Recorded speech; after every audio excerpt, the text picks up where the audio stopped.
안녕하세요. 알기 쉬운 부수풀이 14강 시작하겠습니다. 이번에는 모양이 비슷한 글자들과 풀 모양을 나타낸 글자들을 모아놓고 설명을 해드리겠습니다. 열십, 무사사, 흑토, 쌍날철, 날생, 푸를청, 풀초, 풀초머리 이렇게 8글자입니다. 먼저 열십자입니다. 이 글자는 양팔을 엇걸은 모양이며 양팔의 손가락을 합치면 10개다, 많다 해서 열십이라고도 하고 마늘십이라고도 합니다. 한자에서는 10, 100, 1000, 만처럼 딱 떨어지는 숫자는 모두 많다는 의미로 많이 쓰입니다. 그리고 오른손 우자의 변형자로도 쓰이고 쌍날철, 껍질갑, 싹제자의 생략형으로도 쓰입니다. 먼저 열십자가 많다는 의미로 쓰이는 글자 예고자가 있습니다. 아래에 말한다는 뜻의 입구자를 합쳐가지고 많은 세월에 걸쳐 입으로 전해오는 것은 오래된 옛 것이다.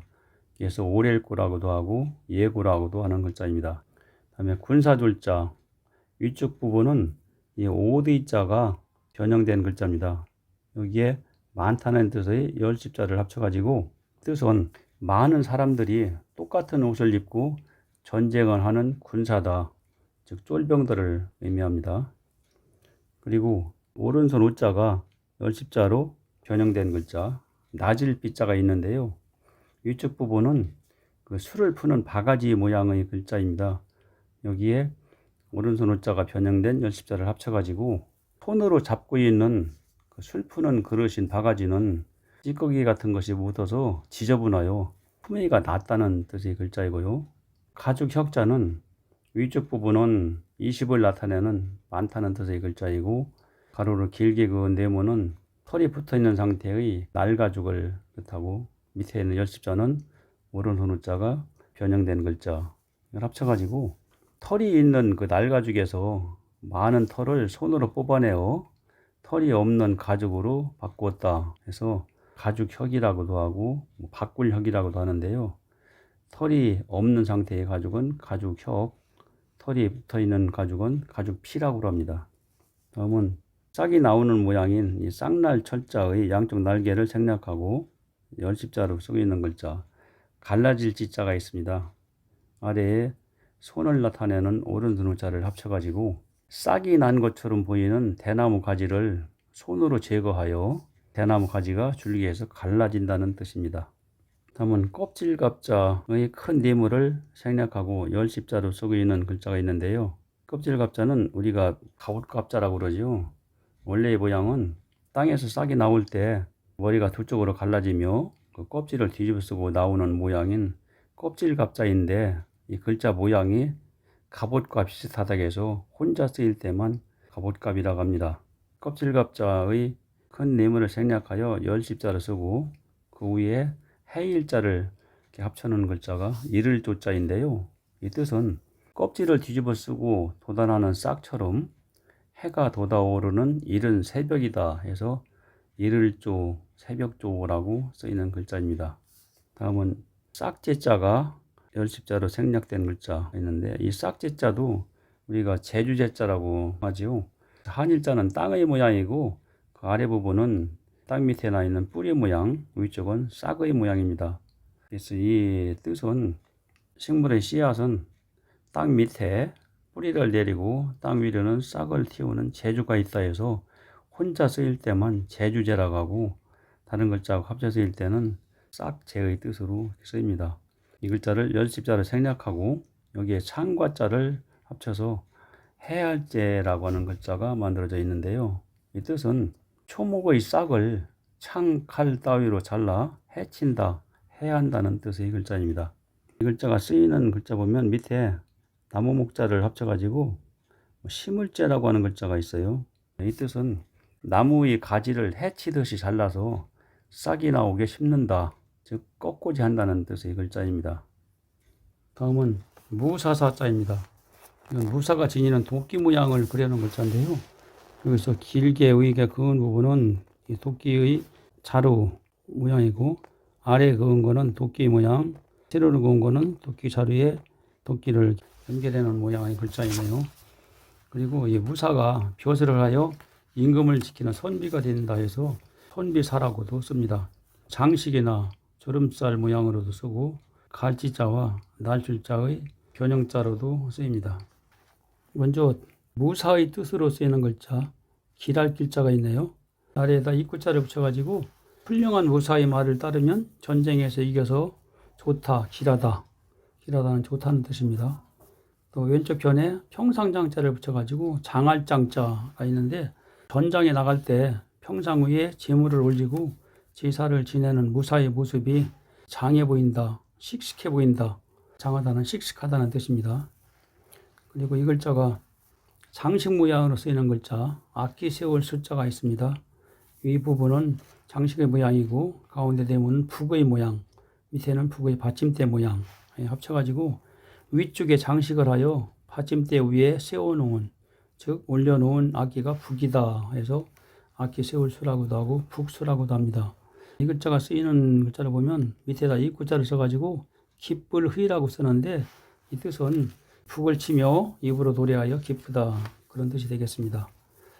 다음은 이 글자가 주름살 모양으로 쓰이는 글자 목숨 숫자가 있네요. 맨 위쪽 부분이 주름살 모양이고 그 다음에 이렇게 쓴 부분은 이게 가죽 피자로서 피부라는 뜻입니다.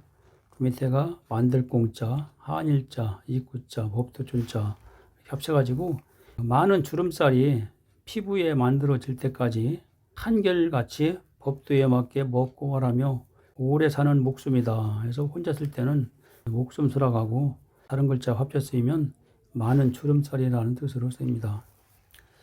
다음은 갈지자의 원래 모양 이 글자를 사자 이렇게 바꿔 쓴 글자 지금은 갈지자 이렇게 쓰는데 원래 옛날에는 왼쪽에는 이런 모양으로 썼었습니다. 이 글자는 위에가 쌍날절자고 밑에가 한일자 썼는데 싹이 나올 때 밑에 뿌리가 뻗어 간다 해서 갈지라고 하는 글자인데 이 글자가 양날개를 생략해 가지고 무사사자처럼 썼고 밑에다가 마음심자를 붙여가지고 뜻지자라겠네요. 이 뜻은 마음에 가는 것이 뜻이다. 또 날출자가 무사사자로 이렇게 변형된 글자 양쪽 날개를 전부 생략해가지고 쓴 글자네요. 밑에다가 삶의 자를 붙여가지고 팔매자를 만들었는데 이 뜻은 사들인 물건에 이득을 붙여서 날줄자니까 내도와 판다 해서 팔매라고 쓰는 글자입니다.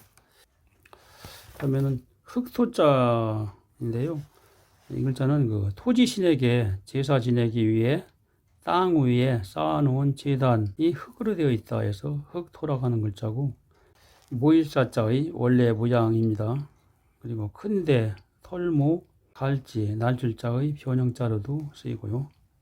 흑토자의 뜻으로 쓰이는 글자 모일사자가 있는데요. 왼쪽 편이 제사상의 모양인 제사이라고 하는 글자고 오른쪽에는 흑토자 합쳐서 토지신에게 제사 지낼 때 많은 사람들이 모인다 해서 모일사라고 만들어진 글자고 땅지자는 흑토변의 오른쪽에 뱀야자입니다. 뱀이 사리를 들고 있는 모양 합쳐서 뱀이 구불구불 기어가는 것처럼 흙이 울퉁불퉁하게 쌓여있는 곳이 땅이다 하는 뜻입니다. 다음은 이제 변형자들을 보겠는데 큰 대자가 도자로 변형된 글자 이 글자는 그 큰 대자를 이렇게 썼다고 생각하시면 되겠습니다. 불글적자가 있는데요. 아래쪽에 불화자가 변형된 글자를 합쳐가지고 큰 불이라는 뜻이 되겠죠. 그래서 그 큰 불이 타오르는 빛깔이 붉은색이다. 그래서 불글적자. 또 달아날 주자는 위쪽이 큰 대자가 변형된 글자고 밑에는 발지자죠. 그래서 큰 발이네요.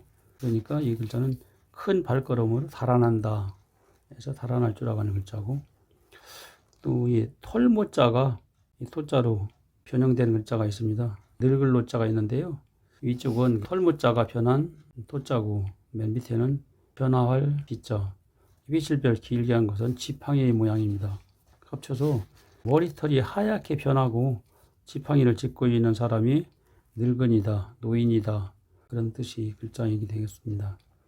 갈지자의 양쪽 날개를 생략하고 흑도로 만들어 쓰고 있는 글자에 갈거자가 있는데요. 아래쪽 부분은 구덩이 감자인데 이거를 사사사자처럼 모양을 바꿔 쓰고 있는 글자고 위쪽은 간다는 뜻의 글자.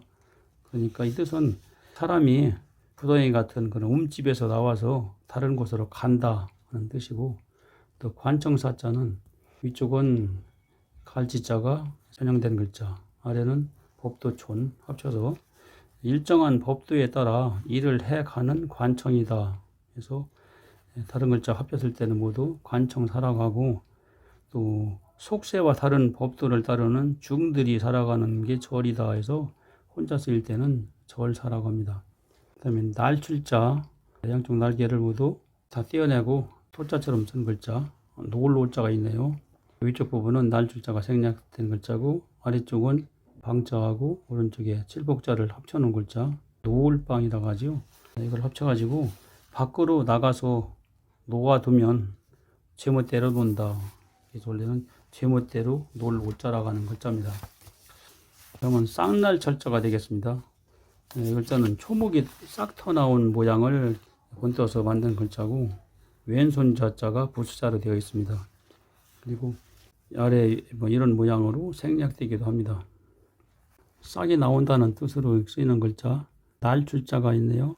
위쪽 부분은 쌍날 철자고, 아래 부분은 구덩이 감자 합쳐서 뿌리가 흙을 구덩이처럼 벌리면서 싹이 나온다 하는 뜻이고요.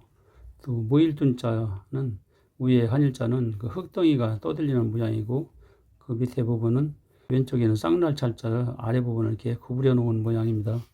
그래서 싹이 땅속에서 흙덩이를 쳐들고 뚫고 나와 진을 친 것처럼 무여 있다 해서 혼자 쓸 때는 진칠둔이라고 하는데, 다른 글자 합쳤을 때는 모여 있다 또는 싹이 땅을 뚫고 나오는 모양, 그런 의미로 쓰이는 글자입니다. 쌍날철자의 생략형 중에 윗선자로 생략되어 쓰는 글자, 끝단자, 시초단자가 있는데요. 위쪽은 쌍날철자가 생략된 거고, 아래는 풀뿌리 이자라는 글자입니다. 합쳐서 초목이 땅 밑으로 뿌리를 내리고 땅 위에 싹을 틔우는 모양에서 일의 시초라는 뜻이고, 또 뿌리 끝에서 싹의 머리 끝까지라 해서 끝단자라고도 합니다. 이 쌍날철자의 오른쪽을 이렇게 생략하고 왼쪽을 이렇게 길게 늘려놓은 모양, 날생자가 있는데요. 이 글자는 다음 페이지에 나오니까 거기서 설명드리고, 또 쌍날철자를 이렇게 열십자로 생략해 쓰는 글자, 갈라질 지자가 있네요. 이 글자는 아까 열십자에서 설명을 드렸네요. 그 다음에는 쌍날철자를 이렇게 점 하나로 생략해 쓰는 글자, 갈왕자가 있는데, 오른쪽은 쌍날철자 밑에 임금왕자를 쓴 풀무성할 황이라고 하는 글자가 생략되어서 쓰는 글자입니다.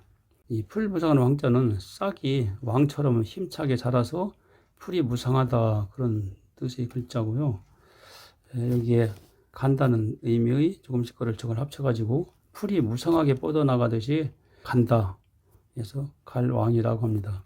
이 글자의 오른쪽에 있는 것은 주인주자가 아니고 풀무성한 황자가 생략된 글자입니다. 다음은 날생자가 되겠습니다.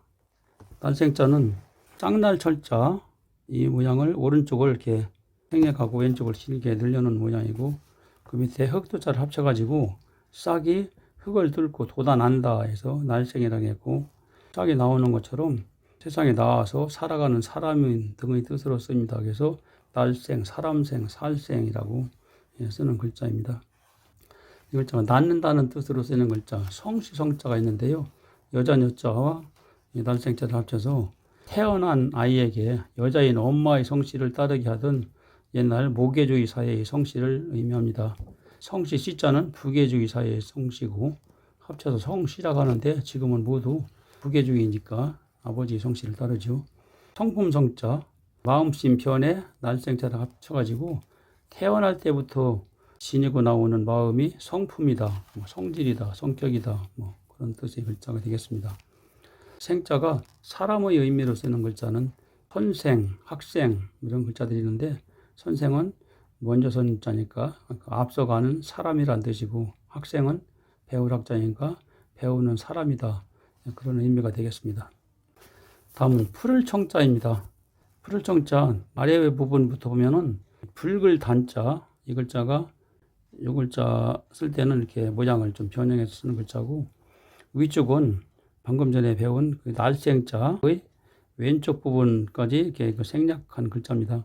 그래서 이 뜻은 땅속의 불기운 때문에 그 붉은 빛을 띄우고 나오는 소목의 싹이 자라면서 푸른색이 된다. 그래서 푸를 청이라고 하는 글자고요. 또 사람의 푸른 시절이 젊을 때이다 해서 젊을 청이라고도 합니다. 이 글자가 들어가는 글자에 맑을 정자가 있네요.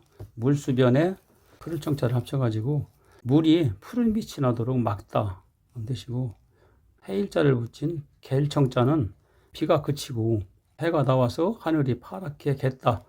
그래서 갤청이라고 하는 글자입니다. 네, 마지막으로 풀초자입니다. 이 풀초자는 쌍날절자 두 개를 이렇게 합쳐놓은 글자로 많은 싹들이 돋아나는 풀이라는 뜻인데, 이 글자가 혼자는 잘 쓰지 않는 글자고요. 이 풀초자의 원래 글자입니다. 모두 이 글자는 풀초머리라고 하는 이런 모양으로 바뀌어서 쓰는데, 이 글자는 풀초자를 글자의 위쪽 머리에 이렇게 쓰는 글자가 되겠습니다. 어떤 모양으로도 쓰이고요. 먼저 풀을 나타내는 풀초머리가 들어가는 글자 풀초자가 있네요. 아래쪽에 이를조 새벽조라고 하는 글자를 합쳐가지고 이른 새벽에 돋아오르는 해처럼 돋아나는 풀이다 해서 풀초라고 했고요. 또 아래쪽에 변화할 화자를 붙인 꽃화자, 자는 풀이 변화하여 꽃이 된다 해서 꽃화라고 하는 글자입니다. 풀초머리가 더듬이의 모양으로 쓰는 글자 벌만자, 일반만자가 있는데, 위에 있는 풀초머리는 더듬이 모양이고 가운데 받전자는 벌의 몸통, 밑에 있는 짐승 뒷모습자는 벌의 뒷다리와 꼬리 모양이네요. 합쳐서 벌의 더듬이, 마디진 몸통, 다리와 꼬리 모양을 나타낸 또 벌만이라고 했고, 벌은 무리를 지어 살아서 그 수가 많은 데서 일만만이라고도 합니다. 벌을 키우는 양봉 한 통에 보통 한 2만 마리 정도가 들어간다고 합니다. 다음은 초머리가 뿔털의 모양으로 쓰이는 글자 황새관자가 있는데요.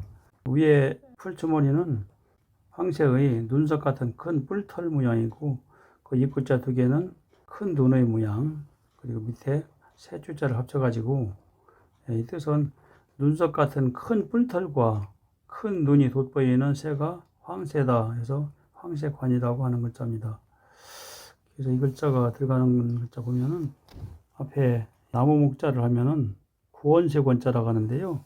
그래서 나무 위에 올라앉은 황새의 모습이 권새가 있어 보인다 해서 권새권이라고 쓰는 글자고, 그 다음에 부엉이 완자는 이 부분이 황새관자 마찬가지로 눈썹같이 큰 뿔털이고, 그 밑에는 세 줄자를 합쳐놔서 눈썹 같은 큰 뿔털이 나 있는 새가 부엉이다. 그래서 부엉이 환이라고 했습니다.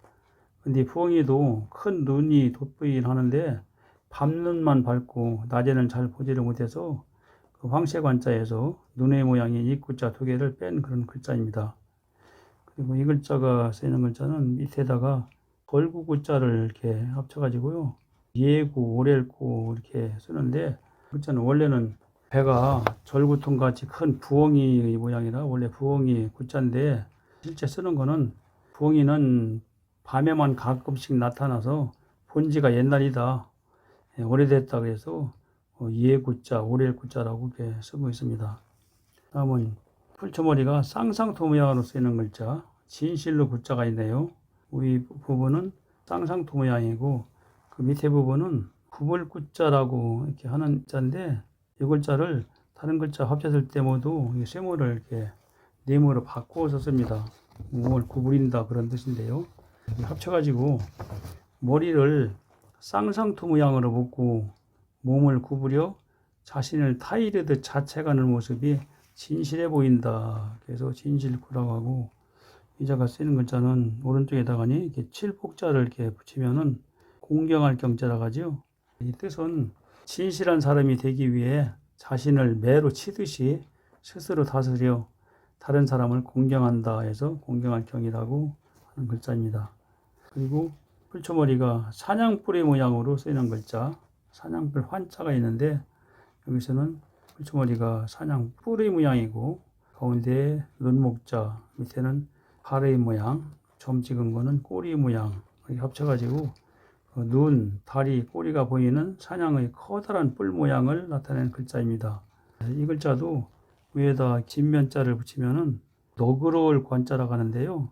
이 뜻은 사냥의 커다란 뿔같이 그 큰 관을 쓰고 다녀도 걸리지 않게 아주 넓고 크게 지은 집이 너그럽다 해서 너그러울 관이라고 쓰는 글자입니다. 이상으로 14강 강의를 마치겠습니다.